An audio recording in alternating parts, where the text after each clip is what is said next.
आज का हमारा लेसन है रिवॉल्ट ऑफ 1857, 1857 की महाक्रांति। आज हम जिस रिवॉल्ट की चर्चा करने वाले हैं उसका भारतीय इतिहास में एक बहुत ही महत्वपूर्ण स्थान है, क्योंकि इसके कई सारे नाम हैं।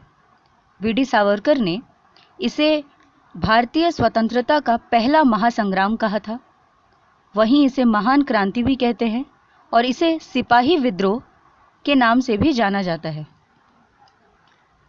आज यदि आप किसी से 1857 की क्रांति का मुख्य कारण पूछेंगे तो शायद वो आपको कारतूस के कांड, एनफील्ड राइफल वाले कांड के बारे में बताएं। पर कोई भी विद्रोह किसी एक कारण से नहीं होता, उसके पीछे कई सारे रीजंस होते हैं। तो हम भी पहले 1857 के रिवॉल्ट के कुछ कॉजेस को देखेंगे, कुछ इंपॉर्टेंट कॉजेस को देखेंगे। इसका पहला महत्वपूर्ण कारण था डॉक्ट्राइन ऑफ लैप्स, यानी कि गोद निषेध प्रथा। इस ब्रिटिश पॉलिसी के अनुसार यदि किसी राजा के पास उसकी खुद की संतान नहीं है, यानी उसके खुद के जन्म दी हुई संतान नहीं है, और उसने अपने पुत्र को गोद लिया है, तो फिर उस बच्चे को उसका उत्तराधिकारी नहीं माना जाएगा और उस राजा के राज्य को ईस्ट इंडिया कंपनी के साथ मिला लिया जाएगा। मैं ये बता दूं कि ईस्ट इंडिया कंपनी इस समय भारत में शासन कर रही थी और 1857 से 1859 तक ईस्ट इंडिया कंपनी का ही शासन रहा है। इसके बाद ये शासन ब्रिटिश क्राउन के हाथ में चला गया। तो उस समय ईस्ट इंडिया कंपनी ने यह पॉलिसी निकाली कि यदि किसी राजा की खुद की संतान नहीं है तो उसकी गोद ली हुई संतान को उसका उत्तराधिकारी नहीं माना जाएगा और उसके राज्य को ईस्ट इंडिया कंपनी के साथ मिला लिया जाएगा। तो ये एक बहुत ही बड़ा कारण था 1857 के विद्रोह का।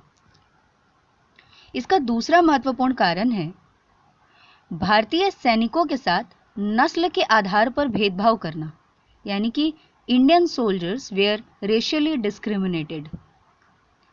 भारतीय सैनिकों के साथ एक अलग ही व्यवहार, इंफीरियर टाइप का व्यवहार किया जाता था। उन्हें सैलरी कम दिए जाते थे, चाहे वो ब्रिटिश सैनिकों के साथ सेम पोस्ट में भी क्यों ना हो, उन्हें सैलरी कम दी जाती थी। उनके साथ अपमानजनक व्यवहार किया जाता था। यहाँ तक कि भारतीय सैनिक यदि ऊंचे पद पर भी हैं तो भी उन्हें ब्रिटिशर्स के सामने झुककर चलना पड़ता था, सलामी देनी पड़ती थी।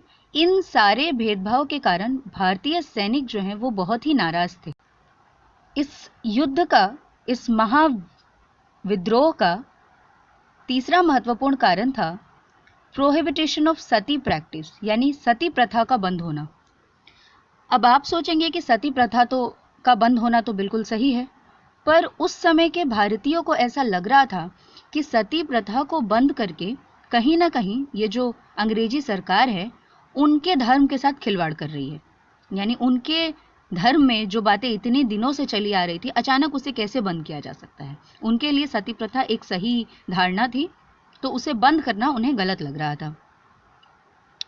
फिर विधवा रीमैरिज एक्ट पारित करना, विधवाओं के पुनर्विवाह की बात करना भी भारतीयों के लिए असहनीय था।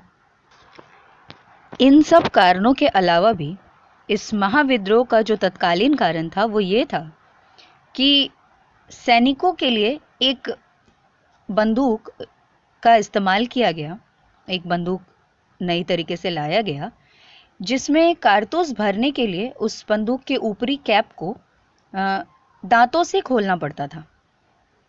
यदि अंग्रेजी सरकार चाहती तो उस कैप को प्लास्टिक का भी बनवा सकती थी, पर चूंकि उस समय प्लास्टिक महंगे थे और ब्रिटिश सरकार को लगा कि प्लास्टिक की अपेक्षा चमड़े का इस्तेमाल करना ज़्यादा अच्छा रहेगा, उन्होंने लेदर का इस्तेमाल किया और चारों तरफ ये खबर फैल गई कि इस चमड़े में गाय और सूअर के मांस का प्रयोग किया गया है।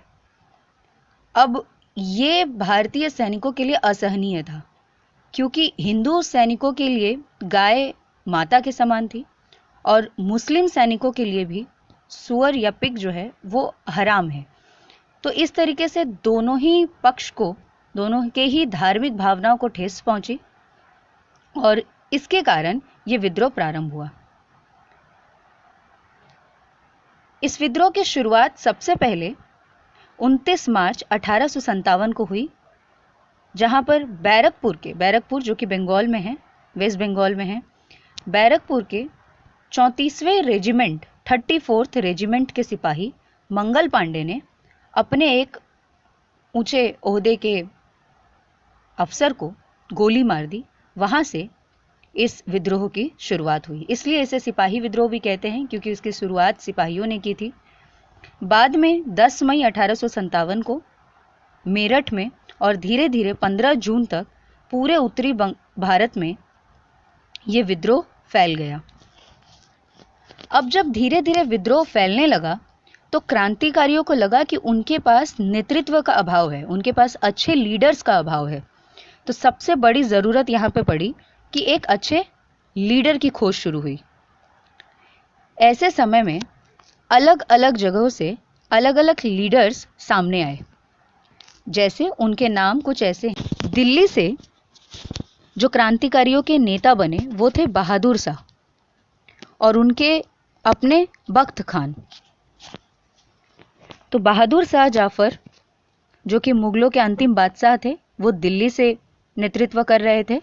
लखनऊ से बेगम हजरत महल, कानपुर से नाना साहेब और तात्या टोपे, झांसी से महारानी लक्ष्मीबाई, बैरकपुर से मंगल पांडे, बिहार से कुंवर सिंह और अमर सिंह, मेरठ से कदम सिंह, मथुरा से देवी सिंह, रोहेलखंड से मौलवी अहमदुल्ला। इस तरह ये सभी नेता जो हैं वो 1857 के विद्रोह का नेतृत्व कर रहे थे। ये क्रांति काफी दूर तक फैली, लोग इसमें बहुत अधिक जुड़ भी पाए, पर इन सब के बावजूद जो विद्रोह है वो असफल रहा। अब इसकी असफलता के क्या कारण थे, इसे भी जानना जरूरी है। तो 1857 के विद्रोह के असफलता के जो मुख्य कारण थे वो कुछ इस तरीके से हैं।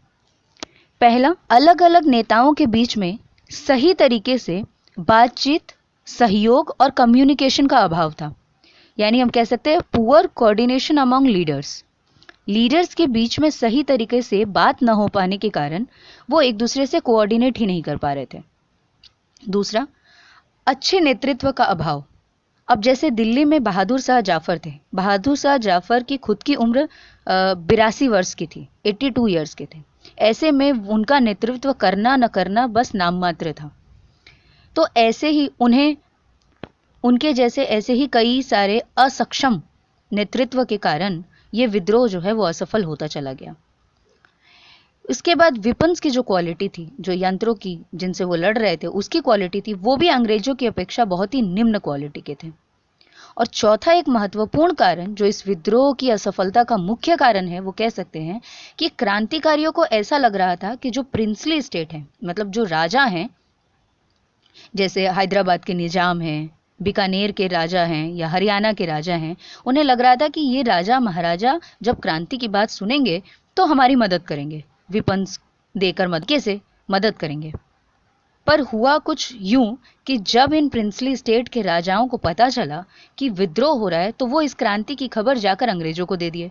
और इतना ही नहीं, बल्कि ईस्ट इंडिया कंपनी के साथ मिलकर क्रांति को दबाने का प्रयास करने लगे। इन्हीं सब कारणों से ये विद्रोह जो है वो असफल रहा। अब ये जानना जरूरी है कि विद्रोह के असफल होने के बाद इन लीडर्स के साथ क्या हुआ। तो बहादुर शाह जाफर को तो अरेस्ट किया गया और रंगून भेज दिया गया, जहां पर 1862 में उनकी मृत्यु हो गई। बेगम हजरत और नाना साहेब भाग गए और रानी लक्ष्मीबाई को युद्ध मैदान में ही मार दिया गया। मंगल पांडे और तात्या टोपे को भी मार दिया गया, उनकी भी हत्या कर दी गई।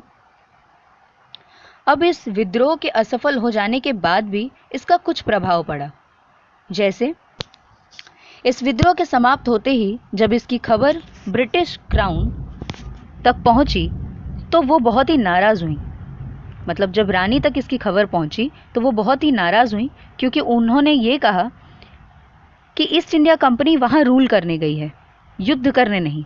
इसलिए उन्होंने एक एक्ट पास किया और सारे पावर को ईस्ट इंडिया कंपनी के हाथ से लेकर अपने हाथों में, यानी ब्रिटिश क्राउन के हाथों में ले लिया। और यह भी डिसीजन लिया गया कि भारतीय सेना में भारतीय सैनिकों की संख्या को घटाकर यूरोपीय सैनिकों की संख्या को बढ़ा दी जाए और अवध, बिहार, सेंट्रल इंडिया और साउथ इंडिया जैसे जगहों से सैनिकों को लेने की बजाय गुरखा, सिख और पठान के सैनिकों को लेना ज़्यादा महत्व दिया गया।